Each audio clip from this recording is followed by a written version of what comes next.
श्री स्वामी समर्थ. तुम्हा सगळ्यांचं माझ्या यूट्यूब चॅनलवरती मनापासून स्वागत आहे. या चालू क्षणाला ही कथा फक्त ऐकल्याने कितीही भयंकर चिंता जळून जाते. ही कथा शांतपणे श्रवण केल्याने मनुष्याचे कोटी कोटी पाप नष्ट होतात आणि सर्व भयानक दुःखातून त्याची सुटका होते. भगवंताच्या कृपेने सर्व गरिबी नष्ट होऊन मनुष्याला सुख समृद्धी प्राप्त होते. ही पौराणिक कथा ऐकल्याने तुझी कितीही भयंकर आणि मोठ्या संकटातून सुटका झाल्याशिवाय राहणार नाही. या कथेला सुरुवात करण्यापूर्वी देवाचा चमत्कारिक आशीर्वाद प्राप्त करण्यासाठी आताच या व्हिडिओला लाईक करा आणि कमेंट बॉक्समध्ये अशक्य शक्य करतील स्वामी टाईप करा. तुमच्या सर्व इच्छा स्वामी पूर्ण करतील. भक्तांनो, जर तुम्ही ही कथा शेवटपर्यंत ऐकली तरच तुम्हाला तुमच्या जीवनात या कथेचा खरा अनुभव येईल आणि तुम्ही चिंतामुक्त व्हाल, हा माझा विश्वास आहे. भक्तांनो, जर तुम्ही ही कथा शेवटपर्यंत ऐकली तरच तुम्हाला तुमच्या जीवनात या कथेचा खरा अनुभव येईल आणि तुम्ही चिंतामुक्त व्हाल, हा माझा विश्वास आहे. त्यामुळे शेवटपर्यंत ही कथा ऐकत राहा, यातच तुमचं चांगलं आहे. चला तर मग या चिंता नष्ट करणाऱ्या कथेला सुरुवात करूया. एक व्यक्ती अनेक वर्ष आपल्या गुरूंच्या दर्शनाला जात असे, प्रवचन ऐकत असे, सेवा करत असे, ध्यान साधना करत असे. पण इतका सर्व करूनही आपल्यात सुधारणा होत नाही अशी उणीव त्याच्या मनात कायम राहिली.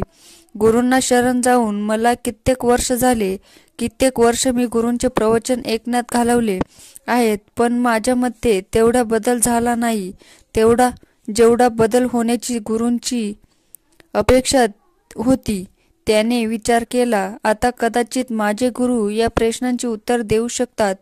आणि मग काहीच क्षणात तो आपल्या गुरूंना भेटायला निघून गेला. गुरूंनी त्याला जवळ बसवले आणि त्याची अडचण विचारली. तो माणूस म्हणाला, आयुष्य खूप वेगाने चालले आहे. मला दीक्षा घेऊन 20 वर्षाहून अधिक वर्ष झाली आहेत आणि या 20 वर्षात मी माझ्या बाजूने अथक परिश्रम केले आहेत.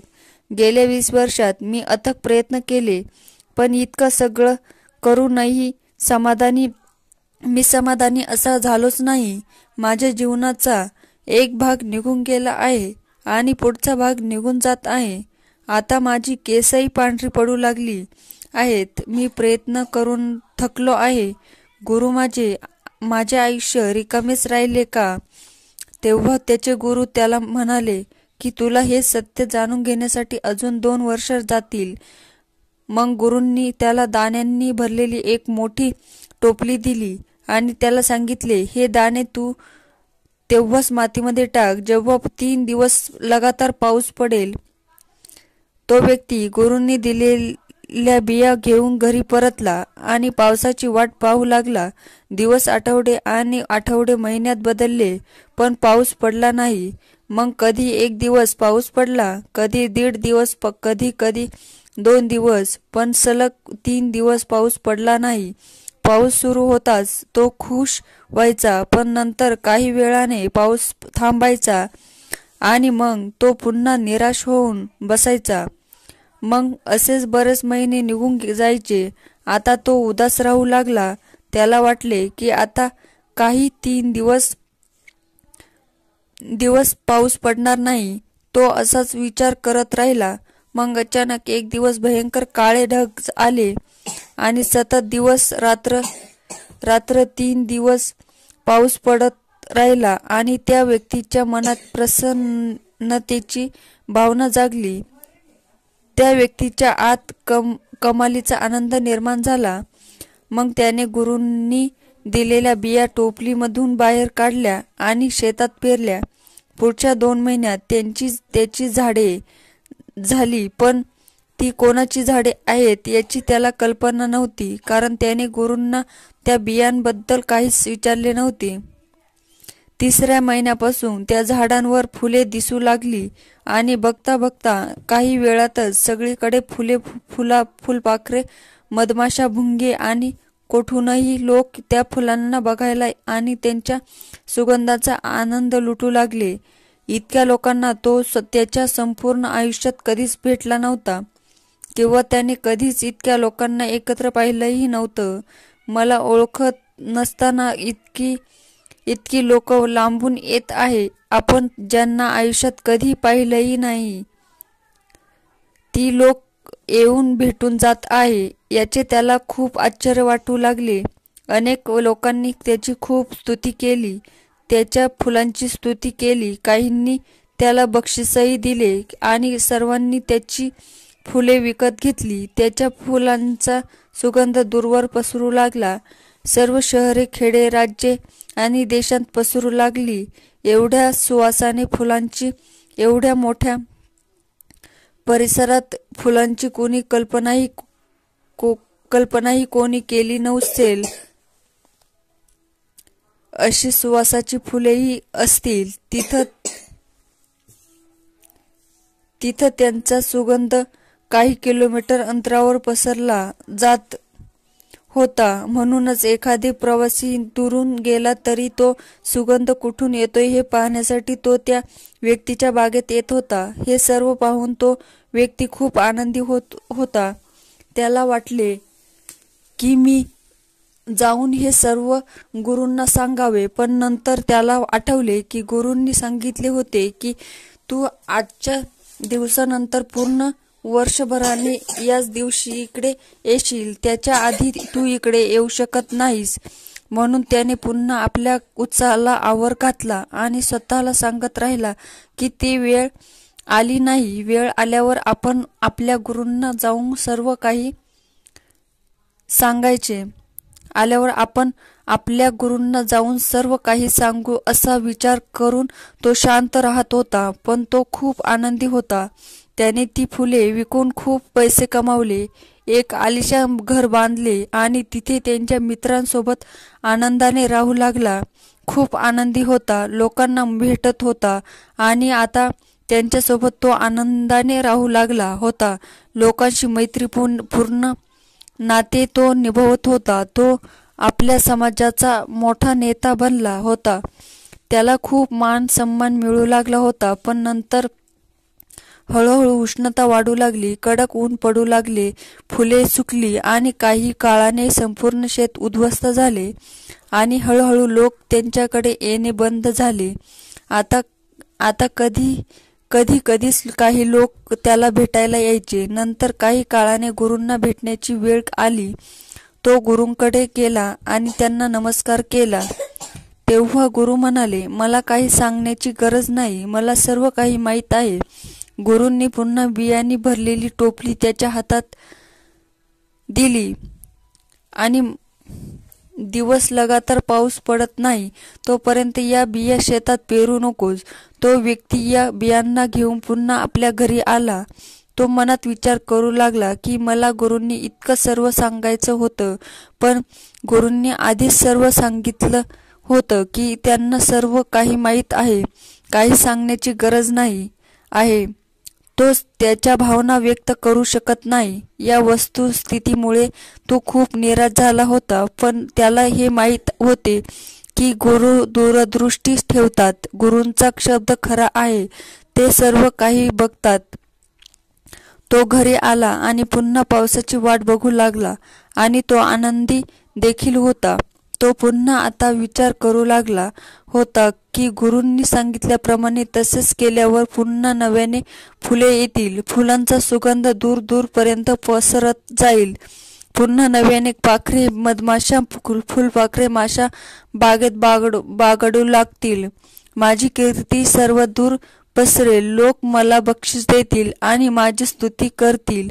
माझ्या फुलांची विक्री होईल. मला पुन्हा मान सन्मान भेटेल. या सर्व गोष्टींचा विचार करून त्याचा आनंद गगनात मावत नव्हता. या गोष्टींचा विचार करून तो बियांचा गठ्ठा बघायचा आणि आनंदी व्हायचा. असे बरेच दिवस निघून चालले होते आणि तो पावसाची वाट पाहत राहिला. पण पाऊस काही पडला नाही आणि चुकून पाऊस पडला तरी 1 दिवस, 2 दिवस असा पाऊस पडत राहिला. पण 3 दिवस सतत पाऊस पडला नाही. बरेच महिने उलटून गेले. आता त्याला थोडं वाईट वाटू लागलं की आता यावेळी 3 दिवस सतत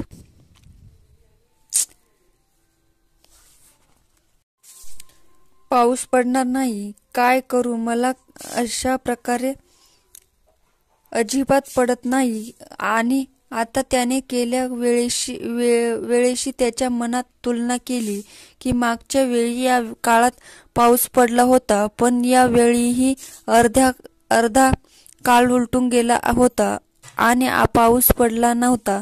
मग एके दिवशी काळे ढग आले आणि 3 दिवस मुसळधार पाऊस पडला.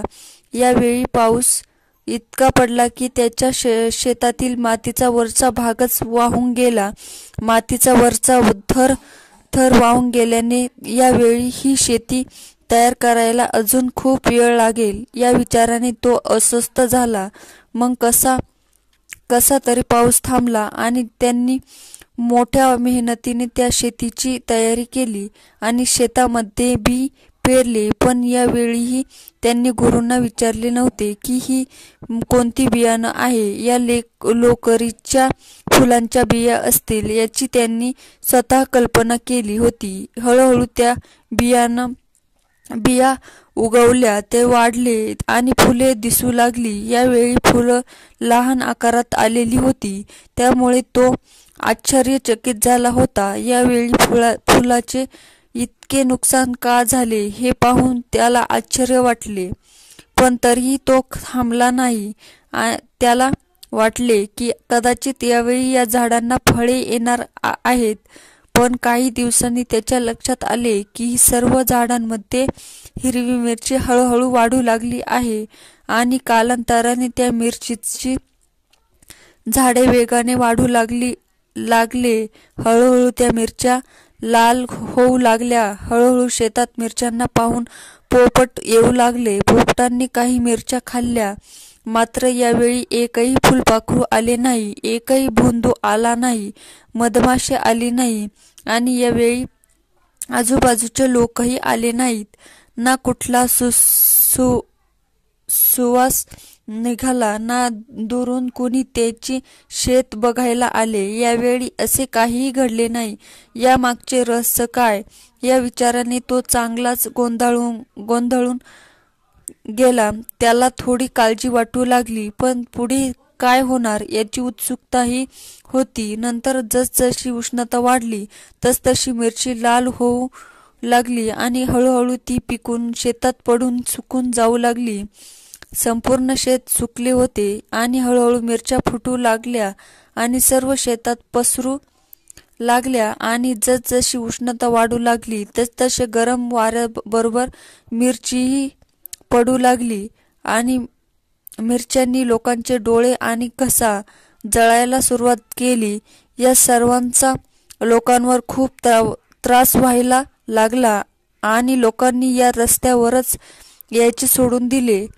त्यांनी त्यांची वाटच बदलली होती. जशी हवा पसरत होती तसतसा लोकांना त्रास होत होता आणि त्यामुळे खूप लोक या व्यक्तीचा तिरस्कार करू लागले. त्याला हवं नको ते बोलू लागले. या मूर्खाने हे काय केले आहे असे लोक बोलू लागले. त्यांनी या मिरच्या शेतात लावल्याच होत्या तर त्या बाजारात विकल्या असत्या किंवा काही तरी त्या मिरच्यांचे व्यवस्थापन तरी नक्कीच केले असते. पण त्याने या मिरच्या शेतात पडू दिल्या आणि आता या मिरच्या लोकांच्या डोळ्यात आणि घशात जात आहेत. लोक त्याच्यावर खूप नाराज झाले. त्याच्या आजूबाजूच्या परिसरातील सर्व पशुपक्षी रागाने निघून गेले, कारण याने त्यांना भयंकर त्रास होऊ लागला होता. तो व्यक्ती आता पूर्णपणे घाबरला गेला होता आणि आता तो एकटा देखील पडला होता. तो स्वतःचे रक्षणही खूप काळजीने करत होता, कारण त्याला स्वतःच्या डोळ्यांना आणि घशाला त्या मिरच्यांचा त्रास होत होता. रात्रंदिवस त्याच्या डोळ्यात आणि घशात गरमा जाणवत होता. तो स्वतःला कपड्याने झाकून वाऱ्याच्या विरुद्ध दिशेने बसून स्वतःला वाचवायचा प्रयत्न करत होता. हे असे खूप महिन्यांपर्यंत चालू राहिले. त्यांच्या गुरूंना भेटण्याची त्या व्यक्तीची प्रचंड इच्छा होती, पण गुरूंनी सांगितले होते की आजच्या दिवसानंतर बरोबर 1 वर्षांनी तू मला भेटायला यायचं.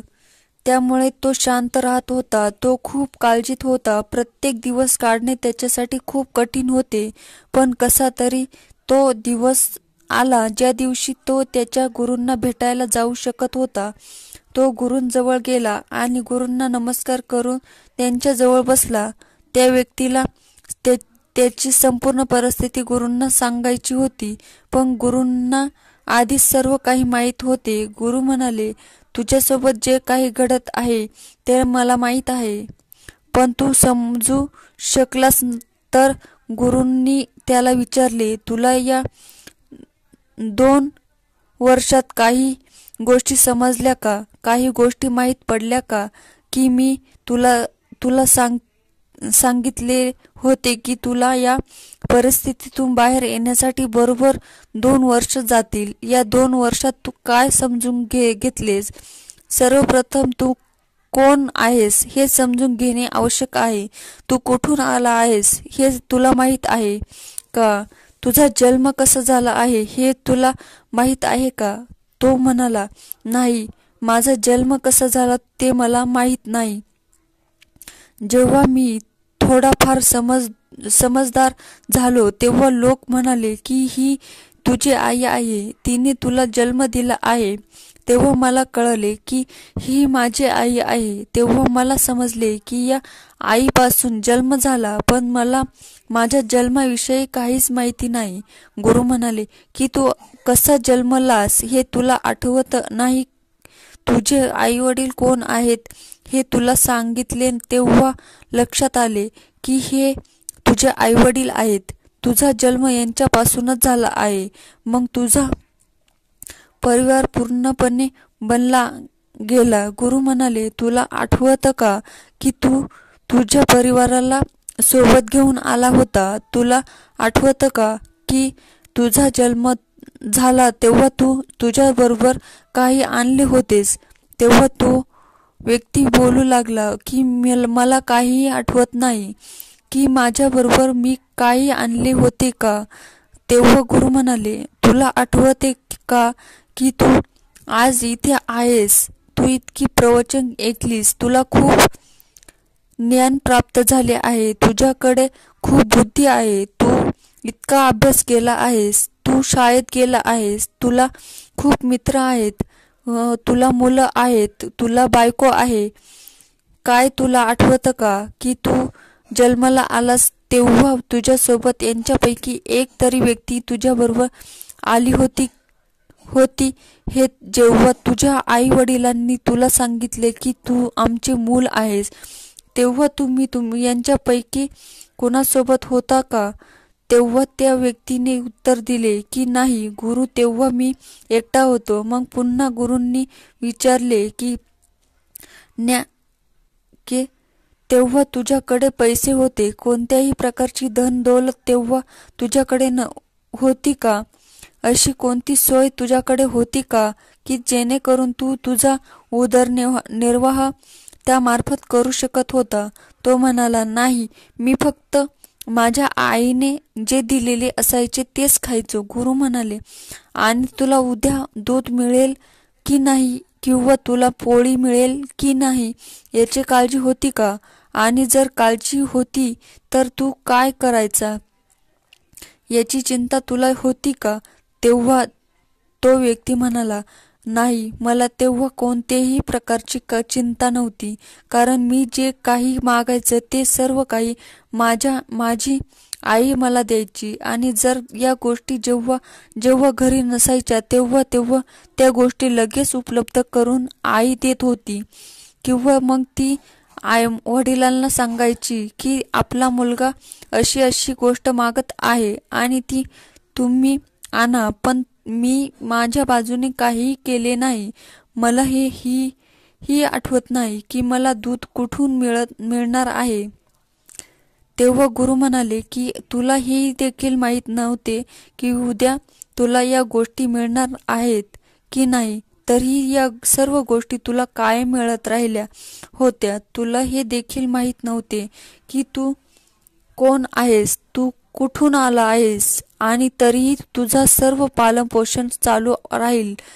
मग तू असा विचार करतोस का की ते सर्व आता तू करत आहेस? तुला असं वाटतं का की 20 वर्ष तुला येऊन झाली आणि तुला आतापर्यंत काहीही झाले नाही? आणि आपण काय बनू इच्छिता? तुला काय प्राप्त करायचे आहे? पण तू आहेसच नाही. तू कोण आहेस याबद्दल थोडा विचार कर. ज्या नावापासून तुला पुकारला जात आहे तो आहे काय? तू तोच आहेस. हे तुझंच नाव आहे हे तुला माहीत आहे का? तेव्हा तो व्यक्ती म्हणाला, नाही, मला माहीत नाही की हे माझेच नाव आहे. पण जेव्हा माझ्या कानात हे नाव ऐकू येऊ लागले तेव्हा मला समजू लागले. मग हळूहळू मला कळले की माझी आई मला या नावाने हाक मारायची. मग मला कळले की हे माझे नाव आहे. तेव्हा गुरु म्हणाले की तू आहेसच नाहीस. तुझ्याकडून तू आला नाही आहेस. तू तुझ्याकडून आला आहेस. असं तुला वाटतंय का? तुला असं वाटतंय का की तू तुझ्या आई वडील निवडले आहेस, हेच माझे घर आहे असेल? काय तुझा जन्म होण्यापूर्वी तू हा विचार केला होतास का? तेव्हा काही निर्णय झाले होते का? तो म्हणाला, नाही, मला आठवत नाही की मी कोणती निवड केली होती. मला आठवत नाही की मी जन्मलो आहे. मला हे देखील आठवत नाही की ही माझी आई आहे, हे माझे वडील आहेत. मला काहीच आठवत नाही. माझा कोणताही पर्याय किंवा निर्णय नाही. तेव्हा गुरु म्हणाले, तुझे अस्तित्वच नाही. आता तुम्ही जे काही बोलत आहात तो मी आहे. तुम्ही म्हणताय की मी इतकी फुले मी उगवली, हे सर्व काही मी केलं आहे. पण मला सांगा, या तुमच्या बिया होत्या का? ही तुझी फुले होती का? ही फुलं उगवण्यासाठी तू काय केले हे मला सांगशील का? हे सर्व ऐकून तो गप्प बसला. त्याच्याकडे उत्तर नव्हते. त्याने गुरूंच्या चरणांवर डोके टेकवले आणि गुरूंसमोर उभा राहिला. गुरु म्हणाले, मी तुला या बिया दिल्या आणि 3 दिवस पाऊस पडल्यानंतर तुम्ही हे बिया जमिनीत पेरल्या. तू पाऊस पाडलास का? ज्या मातीत बिया अंकुरतात ती माती तुम्ही बनवली का? यासाठी तुम्ही काही प्रयत्न केले आहेत का? कोरड्या डोळ्यांनी तो शांतपणे उभा होता. त्याच्याकडे आता शब्दच नव्हते. गुरु पुढे म्हणाले, तुम्ही या बिया जमिनीच्या आत फुटताना पाहिल्या आहेत का? मातीतून रोप कसे तयार झाले हे तुम्ही पाहिले आहे का? जमिनीच्या आतमध्ये जो खेळ झाला तो त्यासाठी काय तुम्ही प्रयत्न केले होते? तू त्या बियांच्या आत जीवन टाकले होतेस का? आता त्याच्याकडे कोणत्याही प्रकारचे उत्तर नव्हते. तो मौन झाला होता. तेव्हा गुरु म्हणाले, अरे, तुझ्या अस्तित्वात नाही. तू आहेसच नाही. फक्त तू हे मानले आहेस की मी जेव्हापासून तू मानला आहेस की हे सर्व मी करणं आहे. जेव्हापासून तू मानलंस की हे सर्व माझे आहे, की ही माझी आई आहे, हे माझे वडील आहेत, मी ते बनवले आहे, मी ते साध्य केले, मी अभ्यास केला आहे, माझे लग्न झाले आहे, मी व्यवसाय सुरू केला आहे, मी मुलांना जन्म दिला आहे, ही माझी मुले आहेत. पण प्रत्यक्षात तुम्ही येथे काहीही केले नाही. तू फक्त नीला जन्म दिला आहेस आणि या मीपणामुळे तुला कळू शकले नाही. तुझे अस्तित्वही नाही. तू अस्तित्वात आहेस का? तुला माहीत आहे का तू कोण आहेस? तो म्हणाला, मला माहीत नाही की मी आहे, पण मला हे नक्कीच समजले आहे की या मीला मीच निर्माण केले आहे. हे गुरुदेव, तुम्ही जे सांगत आहात त्यावरून मी समजू शकतो की या मीला मीच निर्माण केले आहे. मीच म्हटले आहे की हे माझे शरीर आहे, ही माझी आई आहे, हे माझे खेद आहे, हे माझे फूल आहे, मी माझा आहे. फक्त मीच या मीपणालाने मौन मौन केले आहे. पण हे सर्व मी आणले नाही, कारण मी कोण आहे हे मला देखील माहिती नव्हते. मला इतर लोकांनी सांगितले की मी कोण आहे. मला एक नाव देण्यात आले आणि जेव्हा मला त्या नावाने हाक मारली गेली तेव्हा मला समजले की हे माझ्या शरीराचे नाव आहे. परंतु मला अद्याप माहीत नाही की या शरीरात कोण आहे, जो सर्व काही पाहतो, बोलतो आणि सर्व काही समजत आहे. तेव्हा गुरु म्हणाले, जर तुला तू कोण आहेस हेच मी 20 वर्षापासून करत आहे, मग हे सर्व कोण करत आहे? तर हे सर्व तुझ्यातील मी करत आहे. मी कुठेही जाणार नाही. 50 वर्ष उलटून गेली आणि पुढची 50 वर्ष ही उलटून जातील, पण हा मी कुठे आहे? कुठेही जाणार नाही. जो हे बोलत आहे की ही माझी फुलं आहेत, पण खरं सांग, ही फुलं तुझी होती? जो बोलत आहे की या बिया लावल्या आहेत, पण या बिया खरंच तुझ्या होत्या का? तुझा इथे काहीही नाही. तू आहेसच नाही. तू फक्त हे मानला आहेस की तू आहेस, आणि हेच मानल्यामुळे तुझ्यासाठी या मीपणाने पूर्ण संसार घडविला आहे. तुझ्यातील मीच तुला सांगत आहे की ही फुलं मी लावली आहे. मी फुलांची शेती केली. माझे कौतुक होत आहे. माझी प्रतिष्ठा वाढत आहे. मी अशा समाजाचा प्रमुख झालो आहे. मी खूप मेहनत केली. पण मला सांग, तू काय केलंस? काय त्या बियांना तू बनवलं होतंस? काय त्या बियांना धूप म्हणजेच ऊन तू दिले होतेस? तो मनुष्य निशब्द उभा राहिला होता. त्याच्या मुखामध्ये कोणत्याही प्रकारचे शब्द नव्हते. आता त्याच्याकडे हे बोलण्यासाठी देखील शब्द उरले नव्हते की गेल्या 20 वर्षापासून मी हे सर्व करत आहे. तो ध्यान करू लागला. तेव्हा गुरु त्याला म्हणू लागले, तू मुक्त आहेस. तू पहिल्या दिवसापासूनच मुक्त होतास. या सर्व वेड्या तू स्वतःला लावून घेतले आहेस. या वेड्या तुम्ही स्वतः लादल्या आहेत, आणि या साखळ्या माझ्या साखळ्या आहेत. ती 20 वर्षापासून करत असलेली ही वेडी तुम्ही स्वतःला लावली आहे. हा मीच तुमच्या मार्गातील सर्वात मोठा अडथळा आहे. मीच तुम्हाला खोल ध्यानात जाऊ देत नाही. मीच तुला इथून मुक्त होऊ देणार नाही. तुमचा विश्वास आहे की तुम्ही अस्तित्वात नाही, पण तुम्ही आहात असे तुम्हाला वाटते का? तू हे समज की मी आहेच नाही. विचार कर, तुला असं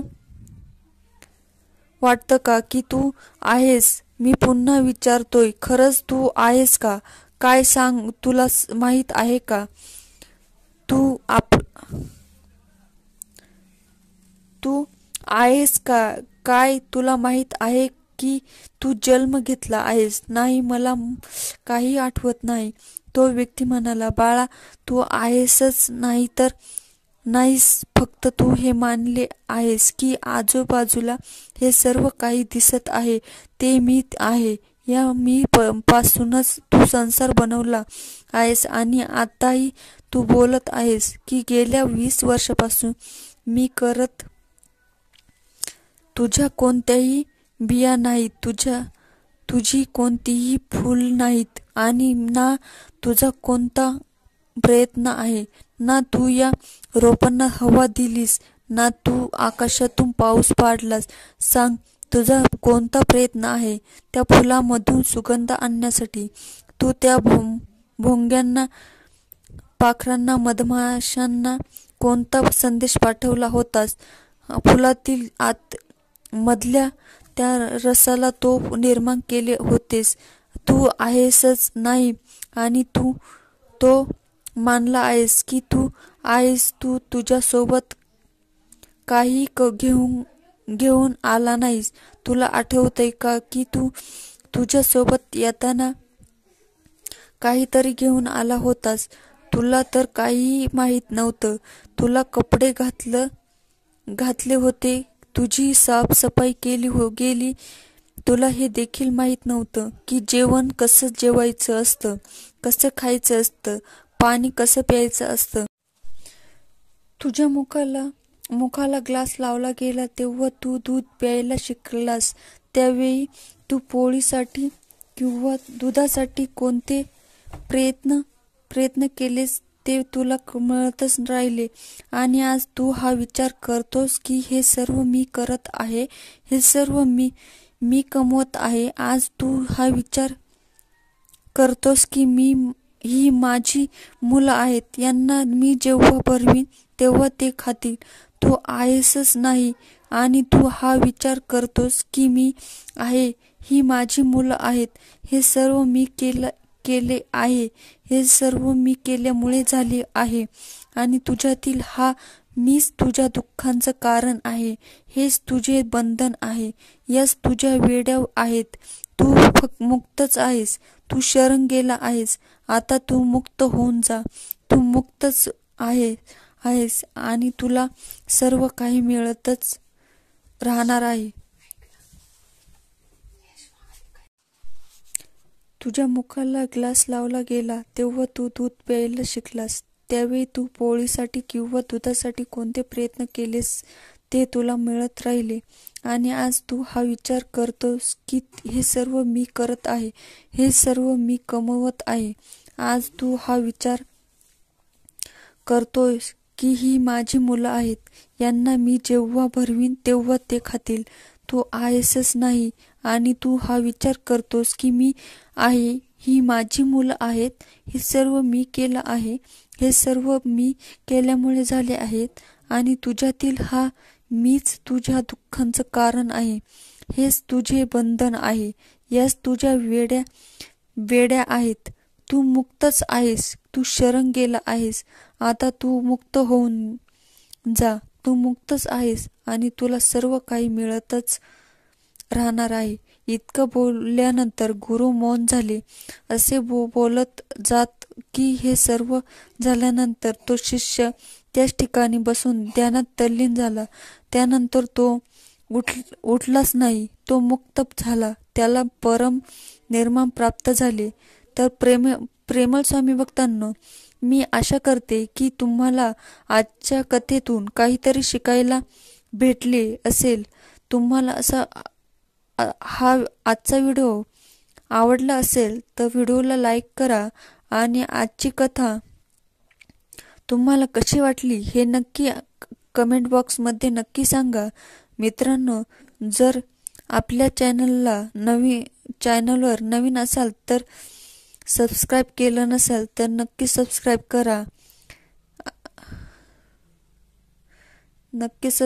करा.